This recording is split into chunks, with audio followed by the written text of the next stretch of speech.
Sevilla story. Part 2. The woman gave almost all her money to August's treatment, so as soon as she felt a little better, she started working as a part-time seamstress at home. And as soon as possible she wanted to leave her sister's house, so as not to interfere with their lives. But one morning she went into the room that was allocated to her son to clean. There, and saw under the bed an unfamiliar phone, on which just came a message. The woman was scared because it was a very expensive phone. Her son was in the bathroom, so she pulled the phone out from under the bed and picked it up. The elderly woman was far from modern technology, but she saw a message left on the screen and decided to open it. It said, "I need my money today. No more postponements." The woman was surprised, because as far as she knew, her son didn't owe anyone. So she assumed that the phone did not belong to her son, but to one of his friends.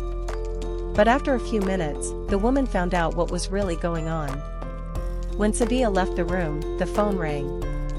She hid behind the door to listen to the conversation. Her son said, "Today, I'll give you the money. I'll think of something to get my mom to give me money.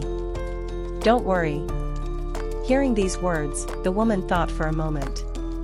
She was just about to enter the room to find out everything when suddenly her son screamed as if in great pain. When she entered the room, he said, "Mom, I feel really bad, my back hurts a lot. I think something's gone wrong. The doctor said I need one medicine, but it's very expensive. He can bring it to me, but I don't know if you can help me pay for it." The woman replied to call the doctor and ask him to bring the medicine. When he arrived, she and August locked themselves in a room. After listening to the conversation between her son and the doctor, Sevilla realized that the person to whom he owed the money was his accomplice. The doctor she finally realized that her son had never really been sick. Together with the doctor, they had made up the whole story. Not only did she sell the house and give them the money, but they also took the kidney to sell on the black market for $15,000. And this is her own son. Sevilla was devastated. All this happened because Augusto led a double life. He was a gambler and a drug addict. A doctor did work at the clinic, but he too was prone to the same vices as Sevilla's son. Unable to stand it, Sevilla flew into the room and said, "Augusto, you disappoint me. I never imagined you were capable of such a thing. To risk my life, to sell my kidney to pay off your debts, to do that to a mother who gave up everything for you. You're just awful." August got angry and shouted that she was wrong, that what she had heard was all just a joke. But Sevilla could no longer convince anything to the contrary. Then her son showed his core and declared, "Mom, what did you want? I owed $1,000. Do you want me to be killed? It's not my fault we are beggars." Hearing the screams from August's room and realizing what was the matter, Sevilla's sister put the boy and the doctor out on the street. After that, August disappeared.